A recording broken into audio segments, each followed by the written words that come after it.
কি নাম? রাসূলুল্লাহ সাল্লাল্লাহু আলাইহি ওয়াসাল্লাম ওই বাজারে গেলেন দাওয়াত দেওয়ার জন্য। আবু লাহাব পিছনে পিছনে যাওয়ার পর দেখে আল্লাহ রাসূল মানুষকে ডেকে ডেকে বলতেছি, ইয়া আইয়ুহান নাস কুলু লা ইলাহা ইল্লাল্লাহ তুফলিহু। মানুষ তোমরা বলো আল্লাহ ছাড়া কোনো ইলাহ নাই, তোমরা সফল হয়ে যাবা। আবু লাহাব পিছন দিকে বলতেছে, ওর কথা কেউ শুনবা না, ফাইন্নাহু সাবিউন কাজ্জাব, সে ধর্ম থেকেই সে মিথ্যাবাদী। নাউযুবিল্লাহ। আমাদের নবীজিকে কথার আঘাত দিলেন, রাসূলুল্লাহ সাল্লাল্লাহু আলাইহি সাল্লামকে আল্লাহ সান্ত্বনা দিলেন, আপনি একটু ধৈর্য ধারণ করেন। অতীতের নবীরা ধৈর্য ধারণ করেছে। তাহলে ৪ নাম্বার, কথার আঘাত সহ্য করতে হবে। যেমন দাওয়াত ও তাবলীগের কাজে এখন ওলামায়ে কেরাম মাশাআল্লাহ আগের চেয়ে বেশি স্বতঃস্ফূর্ত অংশগ্রহণ করতেছে। একদল মানুষ তাদেরকে এখন বলতেছে, হেদের আর কাজ নাই, খায়া দেয়া জাকাত খায়, ফেতরা খায়, এখন আসছে তাবলীগের কাজে। আচ্ছা, জাকাত ফেতরা ঠিক আছে খায়, তো আল্লাহ জাকাতের বিধান কেন দিছে সেটা বলেন। জাকাতের বিধান দিছে কে? জাকাতের বিধান কে দিছে? খাত দিছিনি আল্লাহ তাআলা। তো এখন মনে করেন এতিম ছাত্র জাকাত খাইলো, এখন আপনি যদি বলেন তুই জাকাত খোর, তো আল্লাহ যে জাকাতের বিধান দিল, আল্লাহর বিধানের সাথে তামাশা করার জন্য, রবের সামনে দাঁড়ানোর জন্য তৈরি থাকেন। কি কয়? জাকাত খোর, ফেতরা খোর। তো ফেতরার বিধানটা কেন আসলো ইসলামে সেটা বলেন। কেউ তো খাইতে হবে। মনে করেন হুজুরা না, কেউ তো খাবে, বলে না। জাকাত কেউ তো খাবে, কে খাবে বলেন? আল্লাহ বলবে। বলেন কে খাবে, কে বলবে? তো আল্লাহ খাত বলে দিয়েছেন, তো এই খাতের মধ্যে এতিমরাও আছে। জাকাত খোর, এই খোর, তো সাবধান, এগুলো বললেন না। কিন্তু প্রথম কথা, আপনি বললেও আলেমরা সহ্য করবে এগুলা, কিন্তু আপনি বললেন না। কেন বলছি? আখেরাত নষ্ট করেন না। এই হলো ৪ নাম্বার। ৫ নাম্বার বলেন, কর্মের আঘাত সহ্য করা। কিসের আঘাত? ৪ নাম্বার গেল কথার আঘাত, ৫ নাম্বার কর্মের আঘাত। সহিহ বুখারীর বর্ণনা, ৪৮১৫ নম্বর হাদিস। বাইনামা রাসূলুল্লাহ সাল্লাল্লাহু আলাইহি ওয়াসাল্লাম ইসাল্লি বিফিনাইল কাবা, আল্লাহ নবী কাবা চত্বরে নামাজ পড়তেছেন।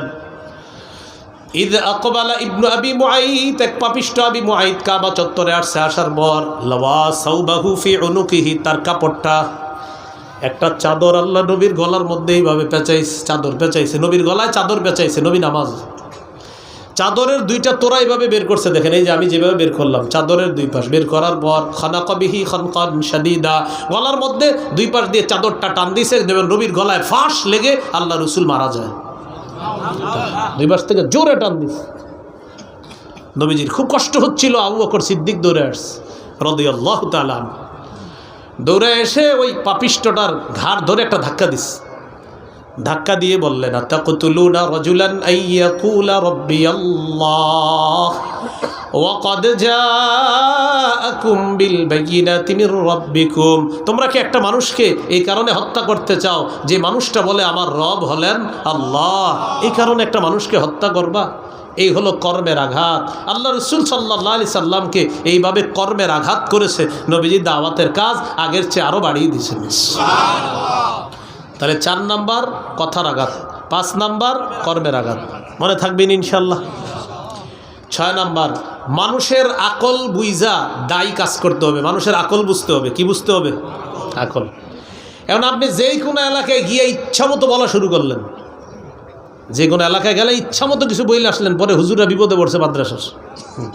এখন ওই এলাকাটা আগে বুঝতে হবে আপনার গিয়ে, যে এখানে যে আমি দাওয়াতের কাজ করব তাদের আকলটাও বুঝতে হবে। তো আপনি জানলেন যে এই এলাকার বেশিরভাগ হিন্দু বসতি আছে, এই হিন্দু বসতিদের এলাকায় কিভাবে দাওয়াত দিতে হবে, এটা আগে আইসা মুহতামিম সাহেবের সাথে আপনার পরামর্শ করা দরকার ছিল। এটা না করে আপনি বৈশা বৈশা ইচ্ছা মতো বলতেছেন, অমুকরে ছাড়বো না, তমুকরে ছাড়বো না, অথচ সব হিন্দুরা আপনার ওয়াজ শুনতেছে, শুনা বললো ঘটনাকে আম করে এত কিছু বলতেছে কেন? আপনি কিন্তু জানেন না এটা যে হিন্দু পাড়া আশেপাশে। তো আপনি তো ভাবতেছেন আমার এনে তো সব শ্রোতারা, তার মানে সবাই মনে হয় এখান থেকে আসছে। আসলে এরা দূর দূরান্ত থেকে আসছে, কিন্তু বেশিরভাগ হিন্দুদের বসতি। তো তাদের বসতি যেহেতু পাশে, আপনি বুদ্ধি করে তাদেরকে কেন্দ্র করে কিছু দাওয়াতি কথা বলতে পারতেন। হতে পারতো তারা আপনার কোনো কথায় অনুপ্রাণিত হয়ে ইসলাম গ্রহণ করে ফেলত। এগুলো তাদের আকল বুঝতে হবে। এটা দলিল দেন সহিহ বুখারী 126 নম্বর হাদিস। নতুন নতুন যারা মুসলমান হয়েছে, নতুন মুসলমান হয়েছে, নবীজির মন চাইতেছে কাবাটা ভেঙে সংস্কার করে 2টা দরজা বানাবে। কয়টা? কিন্তু নবী করতেছে না। আম্মা জান আয়েশা সিদ্দিকা রাদিয়াল্লাহু তাআলা আনহা বললেন, হুজুর আপনার তো মন চাইতেছে কাবাটা সংস্কার করে 2টা দরজা করবেন, করেন না কেন? কয়সা আমার তো মন চায়, করি না কেন জানো? কয় কেন? লাউলা কৌমুকি হাদিসুন আহদুহুম, তোমার জাতি নতুন নতুন মুসলমান হয়েছে, এরা নতুন মুসলমান হয়েছে, এখন যদি আমি কাবা সংস্কার করি তখন তারা বলবে আমাদের সেই স্মৃতি বিজড়িত কাবা নবী ভাঙা ফেললো, দুইটা দরজা বানাইলো। তাদের এখন মাথার মধ্যে এটা হিট করবে, তাদের আঘাত লাগবে, তারা এটা নিতে পারবে না যে আমি কাবা সংস্কার করব, নতুন মুসলমান হয়েছে তো এটা এখন নিতে পারবে না। আরও তাদের ইসলামের মধ্যে মজবুতি হোক, যখন তারা বুঝতে পারবে তখন ইনশাল্লাহ কাবা সংস্কার করে দুইটা দরজা করা যাবে। কিন্তু আপাতত তাদের মানসিকতা হলো এখন যদি আমি কাবা সংস্কার করি তাদের মাঝে মতভেদ শুরু হবে, ঝগড়া শুরু হয়ে যাবে। তাহলে নবীর মন চাইতেছে কাবার দুইটা দরজা বানাইতে, করে না কেন? যে জাতি নতুন মুসলমান হয়েছে ওরা প্রশ্ন তুলে ফেলতে পারে, আচ্ছা কি দরকার ছিল এখন কাবার দুইটা দরজা, আমরা কত শখ করে এটা বানাইছি, এরকম বলতে পারে। সহিহ বুখারীর 126 নম্বর হাদিসে আছে, লাউলা কওমুকি হাদিসুন আহদুহুম লানাকাতুল কাবাতা ওয়াজআলতুলহা বাবাইন, বাবুন ইয়াদখুলুনা ফিহি ওয়া বাবুন ইয়াখরুজুনা মিনহু। আয়েশা, আমার মন চায় কাবাটা সংস্কার করে দুটি দরজা বানাইতাম। তোমার জাতি যদি নতুন মুসলমান না হতো আমি কাবাকে সংস্কার করে দুটি দরজা বানাইতাম, একটা দিয়ে মানুষ ঢুকতো আরেক দরজা দিয়ে প্রবেশ করতো। কিন্তু এখন যদি আমি সংস্কার করতে যাই তারা এখানে মতভেদ সৃষ্টি করতে পারে, তাই আমি মন চাইলেও বিরত থাকলাম। দায়ীর এই মানসিকতা থাকতে হবে, জাতির আকল বোঝার চেষ্টা করতে হবে। এটা হলো 6 নম্বর। এই জায়গায় অবশ্য আমরা অনেকেই নির্বুদ্ধিতার পরিচয় দিই বিভিন্ন জায়গায়, ঠিক না এটা? হ্যাঁ, এই হলো 6 নম্বর। 7 নাম্বার, যিনি দাওয়াত দিবে, যেই বিষয়ে দাওয়াত দিবে ওই বিষয়ে তার জ্ঞান থাকতে হবে। মানে আপনি যতটুকু বলবেন এতটুকু যেন সত্য কথা হয়। আপনি যতটুকু বলবেন, ভাই আপনি আল্লাহর কাজ করবেন, ভাই এটা কইতে গিয়ে আপনি মুসা নবীর নামে কিছু মিছা কথা বললেন, আপনি অমুক নবীর শানে কিছু উল্টাপাল্টা কথা বলেন, দরকার কি আপনার? আপনি যতটুকু সঠিক কথা জানেন বাস এতটুকু বলে দেন, শেষ। আর বললামই তো, সঠিক কথা শুনলে যে কোনো মানুষ দাওয়াত গ্রহণ করবে জরুরি না, হইতে পারে কেউ শুনবে না, তা আপনি সঠিকটাই বলতে হবে। 950 বছর তো বলেন নাই? আরে ভাই 950 বছর বলছেন? বলছি তো কিছুদিন। এতে আমরা কি করি, ইস এত দাওয়াত দে কাজ হইতেছে না, 950 তো না। তো 7 নাম্বার, যারে দাওয়াত দিব যে বিষয়ে জ্ঞান থাকতে হবে। মাথায় রাখবো যে আমার কান, আমার চোখ, আমার কথা, আমার জবানের হিসাব নেওয়া হবে, আমার অন্তরের হিসাব নেওয়া হবে। সূরা বনী ইসরাঈলের 36 নম্বর আয়াতে আল্লাহ বলেন, ওয়ালা তাকফু মা লাইসা লাকা বিহি ইলম, যে বিষয়ে তোমার জ্ঞান নাই ওই বিষয়ের পিছনে পড়ো না। ইন্নাস সামআ, কান, ওয়াল বাসারা, চোখ, ওয়াল ফুআদা, অন্তর, কুল্লু উলাইকা কানা আনহু মাসউলা, সবগুলার ব্যাপারে জিজ্ঞাসা করা হবে। তাহলে যে বিষয়ে আমার জ্ঞান নাই, বিষয়ে কি না বলা, কথা না বলা। ততটুকু বিষয়ে দাওয়াত দিব যতটুকু আমি জানি। ভাই কি শিখলাম? আমরা ততটুকু তাবলীগ করব, প্রচার করব যতটুকু আমি সঠিকভাবে জানব। আল্লাহ আমাদেরকে এই কথাগুলো মনে রাখার তৌফিক দান করেন। 8 নাম্বার, যিনি দাওয়াত দিবে, যাদেরকে দাওয়াত দিবে তাদের হেদায়েতের দোয়া করবে। যেমন আজকে আপনাদের সামনে আমি বয়ান করলাম, এটা একটা দাওয়াত, আমি যেখানে থাকবো আপনাদের জন্য দোয়া করতে হবে। সুবহানাল্লাহ। সহিহ বুখারীর বর্ণনা 2937 নম্বর হাদিস। এই হাদিসের মধ্যে আসছে রাসূল সাল্লাল্লাহু আলাইহি সাল্লামকে বললেন, হুজুর দাউদ গোত্র নাফরমান, আপনি তাদের বিরুদ্ধে বদদোয়া করেন। আবার শুনেন কি বলতেছে, হুজুর দাউদ গোত্র নাফরমান, তাদের বিরুদ্ধে বদদোয়া করেন। নবীজি বললেন, আল্লাহুম্মা হদি দাউসা ওয়াতি বিহিম, আল্লাহ দাউসকে আপনি হেদায়েত দেন, তাদেরকে ইসলামের ছায়াতলে নিয়ে আসেন। কি বলছে? বদদোয়া করতে। নবীজি করলেন কি? দোয়া। এই হলো হেদায়েতের দোয়া করা। 9 নম্বর গুরুত্বপূর্ণ কথা, যিনি দায়ী হবেন, যিনি মুবাল্লিগ হবেন, যিনি ওয়াইজ হবেন, যিনি খতিব হবেন, তিনি জাতির কল্যাণকামী হতে হবে। জাতির কি কামী হতে হবে? কল্যাণকামী।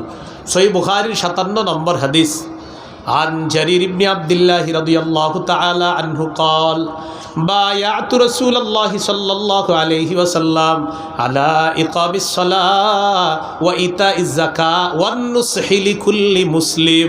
আমি নবীর কাছে বায়াত হয়েছি এই মর্মে, আমি নামাজ কায়েম করব, আমি যাকাত আদায় করব, আমি প্রত্যেকটা মুসলমানের কল্যাণ কামনা করব। সুবহানাল্লাহ। আমি প্রত্যেকটা মুসলমানের কি কামনা করব? কল্যাণ কামনা করব। এই হলো 9 নম্বর গুণ। দায়ীর 10 নম্বর গুণ, যিনি দাওয়াত দিবে, সর্বশেষ গুণ, বাস 10টাই মনে রাখবো আমরা। 10 নম্বর, বলেন যা বলবো, বলেন নিজেও আমল করব।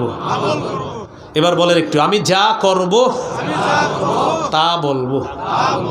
সূরাতুস সফফি 3-4 নম্বর আয়াতে আল্লাহ বলেন, ইয়া আইয়ুহাল্লাযীনা আমানু লিমা তাকুলুনা মা লা তাফআলুন, হে ঈমানদারগণ এমন কথা কেন বলো যা নিজেরা করো না। কাবুরা মাকতান ইনদাল্লাহ আন তাকুলু মা লা তাফআলুন, যা করো না তা বলা আল্লাহর কাছে গুরুতর অপরাধ, বড় ধরনের অপরাধ। সূরা বাকারার 44 নম্বর আয়াতে আল্লাহ বলেন, আতা'মুরুনান নাসা বিল বিররি ওয়া তানসাউনা আনফুসাকুম, মানুষকে তোমরা সৎ কাজের আদেশ করো অথচ নিজেদেরকে তোমরা ভুলে যাও। আমি আপনাদের সামনে ওয়াজ করে গেলাম ভাই নামাজ পড়বেন, রোজা রাখবেন, খোঁজ নিয়ে দেখা গেল আমি নামাজ পড়ি না। কি হইল বিষয়টা? না, এটা সুন্দর হলো না। তাহলে যা তোমরা নিজেদেরকে ভুলে যাও আর মানুষকে তোমরা কল্যাণের কথা বলো, এটা ঠিক না। আল্লাহ হেফাজত করেন। মেরাজের রাতে রাসূল সাল্লাল্লাহু আলাইহি সাল্লাম রওনা করলেন। নবীজি বলেন, রাআইতু লাইলাতান উসরিয়া বিরিজালান তুকরাদু শাফাহুহুম বিমাকারিজা মিনান নার, আমি মেরাজের রাতে রওনা করলাম, একদল মানুষের পাশ দিয়ে গেলাম, দেখলাম তাদের ঠোঁটগুলা জিহ্বাগুলা কেচি দ্বারা কাটা হচ্ছে। আমি প্রশ্ন করলাম, মান হাউলা ইয়া জিবরিল, জিবরিল এরা কারা? জিবরিল আমিন জবাব দেয়, হাউলাই খুতাবা ও উম্মতিক, হুজুর এরা আপনার উম্মতের বক্তারা। কারা? আপনারা দি টেনশন, এইটা তো আমার টেনশন, আপনারা টেনশনের কিছু নেই জায়গায়।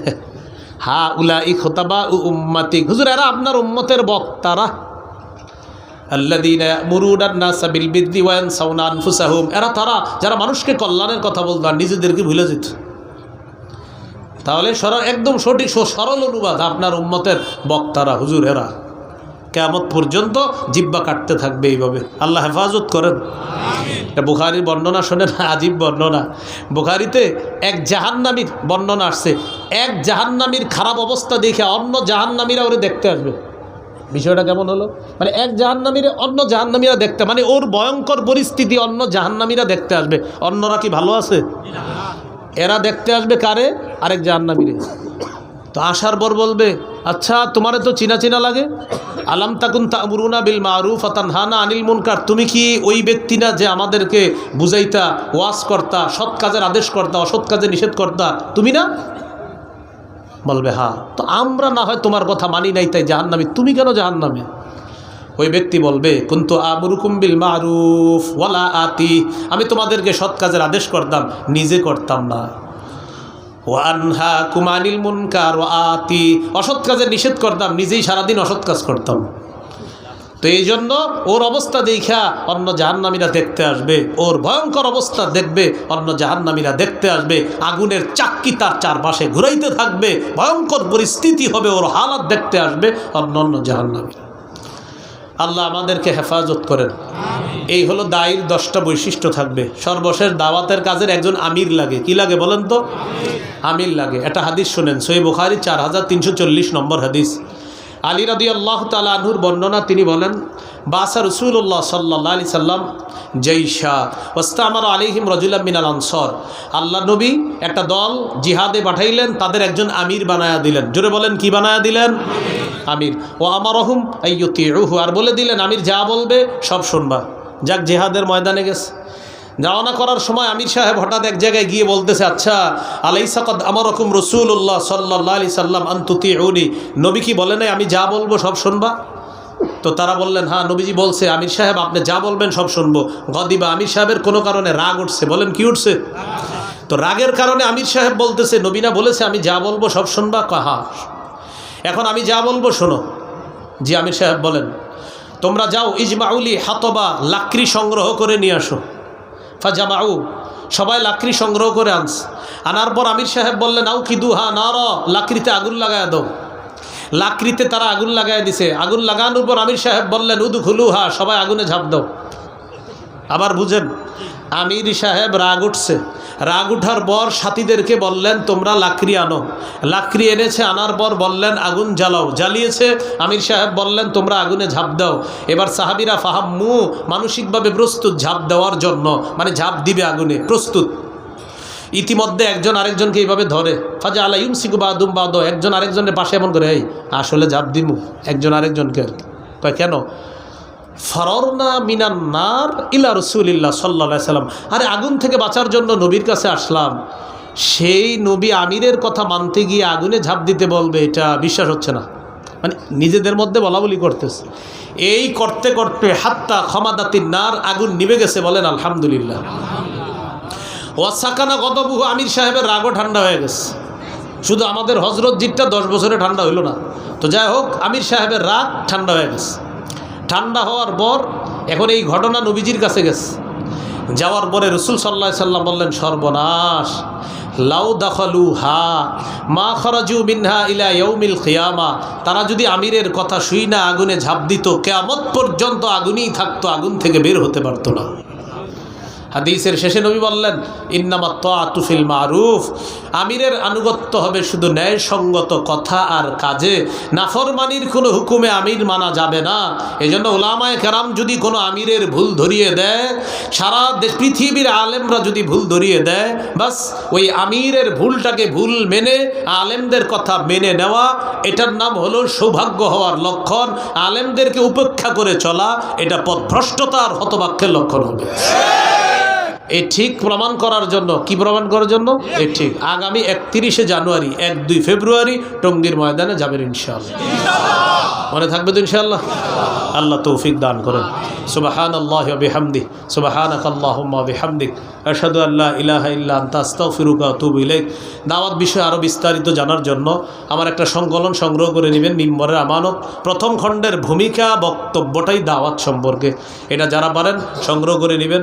এদিকে গাড়িতে আছে, আবার লাইব্রেরিতেও আপনারা বললে সংগ্রহ করে দিবে। 1 থেকে 6 খণ্ড মিম্বরের আমানত, প্রতিটা খণ্ড আলাদা আলাদা বিষয় নিয়ে সাজানো। ওলামায়ে কেরাম সহ সর্বসাধারণ আপনারা এটা সংগ্রহ করে পড়বেন। স্বামী স্ত্রী যারা, আপনারাও পড়বেন। প্রথম খণ্ডে সন্তানের 64টা অধিকার, স্বামী স্ত্রী উভয়ে মুখস্থ করে ফেলবেন। দ্বিতীয় খণ্ড শিরিক বেদাত কুফর তাওহীদ। তৃতীয় খণ্ড হালাল হারাম। চতুর্থ খণ্ড স্বামীর 24টা অধিকার, স্ত্রীর 19টা অধিকার। পঞ্চম খণ্ডে লা ইলাহা ইল্লাল্লাহর ব্যাখ্যা। ষষ্ঠ খণ্ডে নামাজ সম্পর্কে আলোচনা। তা আজকে যতটুকু কথা শুনলাম বললাম, আমরা সবাই যেন দাওয়াতের কাজ করতে গিয়ে যে গুণাবলী বলা হলো, গুণাবলী যেন আমরা অর্জন করে করতে পারি। আল্লাহ তৌফিক দান করেন। সুবহানাল্লাহ। ও আচ্ছা, আমরা বসি, আলোচনা চলবে, পাগড়ি হবে, দোয়া করবে হুজুর ইনশাল্লাহ, এরপর আমরা যাবো ইনশাল্লাহ।